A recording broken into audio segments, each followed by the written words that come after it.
በርባን አገር ያስመረረ ወንጀለኛ ነው። በሮማውያን አይን ሲታይ ደግሞ አመጽ የሚያስነሳ አክራሪ እስራኤላዊ ነው።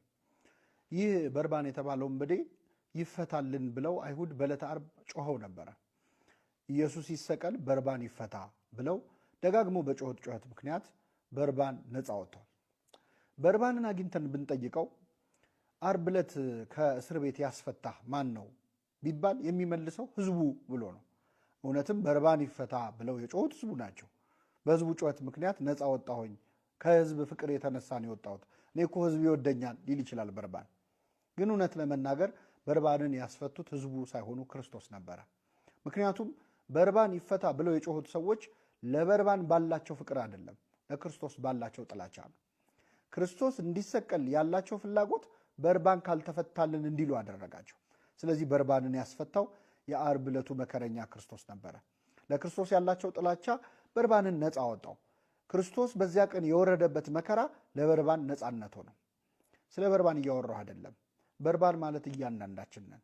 ክርስቶስ ታስሮ ያስፈታው ሁላችንንም ነው። ይህንን ቪዲዮ የሚያይ ሁሉ በርባን እኔ ነኝ ሊል ይገባል። ምክንያቱም በርባንን ነፃ ያወጣው የክርስቶስ መታሰር ነው። በርባንን ከግርፋት ያዳነው የክርስቶስ መገረፍ ነው።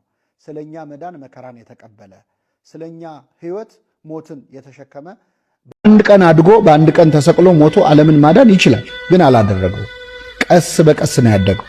አባቶቻችን ቀስ በጥቂት በጥቂት አደገ ብለው በቅዳሴ ላይ እንደሚናገሩት ክርስቶስ አምላክ ሆኖ ሳለ አሁን እኛ ብንሆን በእርግጠኝነት አንድ ፍጡር ቢሆን ያን አይነት ፓወር ቢኖረን አሁን እኛ በአንዴ የማደግ ችሎታ ቢኖረን ቀስ ብለን ማደግ አንፈልግ። 30 ዓመት ምን መከራውን አሳየ። በአንዴ አድጎ በአንዴ ተሰቅሎ አስተምሮ መሄድ ይችላል። ሰው እኮ እንደዛ ነው። አንዱ ከክርስቶስ የምንማረው ትምህርት ቀስ በቀስ ማደግ ነው። አሁን በዚህ ዘመን ትልቁ ችግራችን ማንም ሰው ቀስ በቀስ ማደግ አይፈልግም። በአንድ ቀን ወጥቶ በአንድ ቀን ሰማይ መድረስ ነው የሚፈልገው። በአንዴ ሀብታም መሆን፣ በአንዴ ባለስልጣን መሆን፣ ሁሉን ነገር በአንዴ ነው መሄድ የምንፈልገው። የአምላክ ትሕትናው ግን እየቻለ ቀስ በቀስ እንደ ቡቃያ አድጓል አለ ነቢዩ ኢሳይያስ። እንደ ቡቃያ ማደግ ማለት በጥቂቱ ማደግ ማለት ነው። ኃይል እንዳለ ሆኖ አላደገም። ቀጥሎ ምን አለ? እንደ ቡቃያ ከደረቅም መሬት እንደ ሥር አድጓል። ከደረቅም መሬት እንደ ሥር አድጓል። ክርስቶስ ከደረቅ መሬት ነው ያደገው። ደረቅ መሬት ማለት ውሃ የሌለበት ድርቅ ያለ ፍሬ የሌለበት ቦታ ማለት ነው። የሚያሳየው ከድሆች ልጅ ከድንግል ማርያም መወለዱ ነው። እንደ ምስኪን ከድሃ ቤት አደረ ብለን በጸሎታችን እንደምንለው ክርስቶስ እዚች ምድር ላይ አንደኛ ቀስ በቀስ አድጓል እንደ ቡቃያ፣ ሁለተኛ ደግሞ ከደረቅ መሬት ነው ያደገው። ደረቅ መሬት አደገ የተባለው የመጀመሪያው ከድሆች ወገን መወለዱ ነው። አሁን ሰው መሆኑ ካልቀረ ቢያንስ ከደና ሰው መወለድ ይችላል። ከሄሮድስ መወለድ ይችላል። ከነገስታት ወገን መወለድ ይችላል። ቅዱስ አባታችን አባ ጊዮርጊስ ዘጋስጫ ክርስቶስ ከሄሮድስ ቢወለድ ኖሮ አያሳድደውም ነበር፣ አልጋ ወራሹ ይሆን ነበረ። መንግስቴ ጸናልኝ ብሎ ተንከባክቦ በቤተ መንግስት ያሳድገው ነበር። ክርስቶስ ግን ከደረቅ መሬት ነው እንደ ሥር ያደገው የተባለው ለምንድን ነው? ከድሆች ልጅ ከድንግል ማርያም ነው የተወለደው። ስም ካላቸው ከነገስታት ወገን ከታላላቅ ሰዎች ወገን አልተወለደም። ከኃያላን ወገን አልተወለደም። እንደ ምስኪን ከድሃ ቤት አደረ። በእርሱ ድህነት እኛ ባለጠጎች እንሆን ዘንድ ስለኛ ድሃ ሆነ እንዳለው ቅዱስ ጳውሎስ ክርስቶስ ከድሆች ቤት ከዛም ወርዶ በበረት ነው የተወለደው። አሁን ክርስቶስ በቤተ መንግስት ቢወለድ አይመጥነውም። ሰው ከመሆን በላይ መዋረድ የለም። በነገራችን አሁን እኛ ሰው ሆነን ስለተፈጠረን ነው። ይህን ቪዲዮ የምታዩ ሰዎች የሆነ እንስሳ ሆኑ ብትባሉ ፈቃደኛ ናቸው ከሆናችሁም እርግጠኛ ነኝ አበሻ ሁሉም ሰው አንበሳ ነው፣ ጀግና ወይ አንበሳ ወይ ነብር የሆነ ስም ያለው ነው የሚሆነው። ከእንስሳ እንኳን እንመርጣለን። ለፈጣሪ ሰው መሆን ማለት መዋረድ ነው። ምን ትውቱ ንዴት ዘንበለ ከዊነ ሰብ፣ ሰው ከመሆን በላይ ምን መዋረድ አለ ይላል የኛ መጽሐፍ። እግዚአብሔር ሰው ሆነ፣ ከሰዎችም ደግሞ ወርዶ የድሃ ልጅ ነው። ማን የድሃ ልጅ ሆኖ መገኘት ይፈልጋል? ወይ ካለው ተወለድ ምናምን ወይ ካለው ተጠጋር ልኛ ምን ነው መጥቶም ወርዶም ከደረቅ መሬት እንደ ሥር አደገ ብሎ ምን አይነት በትሕትና እንደመጣ ነቢዩ እግዚአብሔር ኢሳይያስ ተናግረዋል። ከደረቅ መሬት የተባለው መወለዱ ብቻ አይደለም። ክርስቶስ ያደገውም በናዝሬት። እንግዲህ ናዝሬት ሲባል አሁን ብዙ ሀገራት በክብር እንደሚጠሩበት አይነት ሀገር አይደለም። ናዝሬት ማለት በጣም የተዋረደች ሀገር ነበረች። የገሊላዋ ናዝሬት የድሆች መንደር ነች እና ክርስቶስ የናዝሬቱ ኢየሱስ ተብሎ ነው ተጠርቶ ይኖር። በጣም ይገርማል። ስም የሌለው አሁን እኛ የተወለድንበት አካባቢ ትንሽ ስም ያለው ክብር ያለው ከተማ በጣም የተጋነነ ቦታ ከሆነ በክብር እኔኮ እንትን የተወለድኩት ብለን እንናገራለን። የትም ተወለድ እዚህ ደግ ምናምን ብለን ያደግንበትን ቦታ እንኩራራበታል። የተናቀ አካባቢ ከሆነ ግን የተወለድንበት አካባቢ ባንጠየቅ ደስ ይለናል፣ ባይታወቅ ደስ ይለናል። ክርስቶስ የተወለደበት ቦታ ናዝሬት። ናዝሬት ምን አይነት የተናቀች መሆኗን የምታውቁት ናትናኤል የተባለው ሐዋርያ የናዝሬቱን ኢየሱስን አግኝተነዋል ተብሎ ሲነገረው ከናዝሬት መልካም ነገር ይገኛል ነው። ይህን ያህል የተናቀች ቦታ ነች። በጣም የተዋረደች አካባቢ ነች።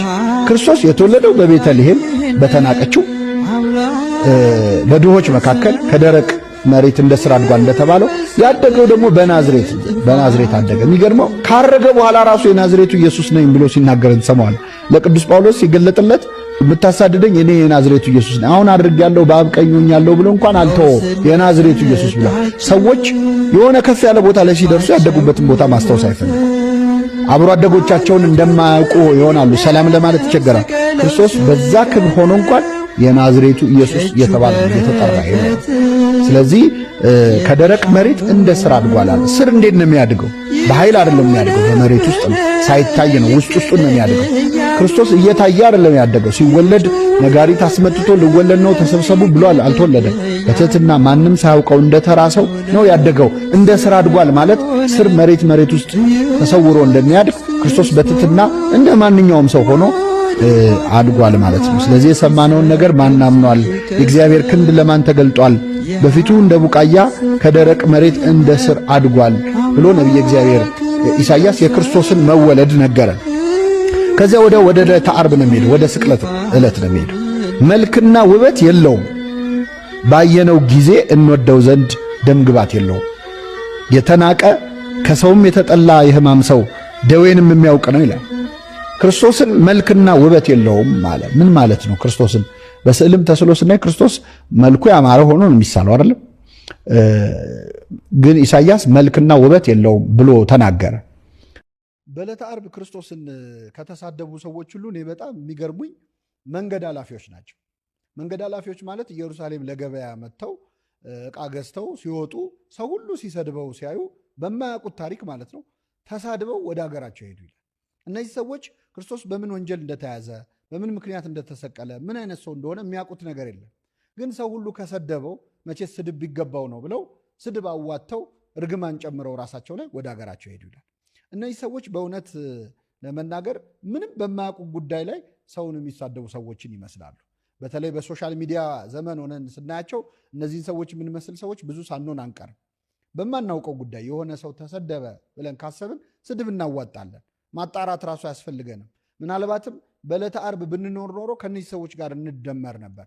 ብዙ ሰው የሰደበው ሰው፣ ብዙ ሰው የነቀፈው ሰው ምናልባት ንጹሕ ሊሆን ይችላል እንደ ክርስቶስ። በማናውቀው ጉዳይ ተሳድበን እርግማን በራሳችን መጨመር የለብንም። ስለዚህ በየትኛውም ሶሻል ሚዲያ ፕላትፎርም በየትኛውም አጋጣሚ ሰዎች ዱላ ሲወርድባቸው፣ ቀን ሲጎልባቸው አይተን ተደርበን የምንሳደብ ከሆነ በዕለተ ዓርብ ጌታን በማያውቁት የሰደቡትን ሰዎች እንመስላለን። ምናልባት ዝም ማለትም ሳይሻል አይቀርም አልፎ አልፎ እና ከዚህ ዕለት ተሳዳቢዎች ጋር ከመደመር ይጠብቃል።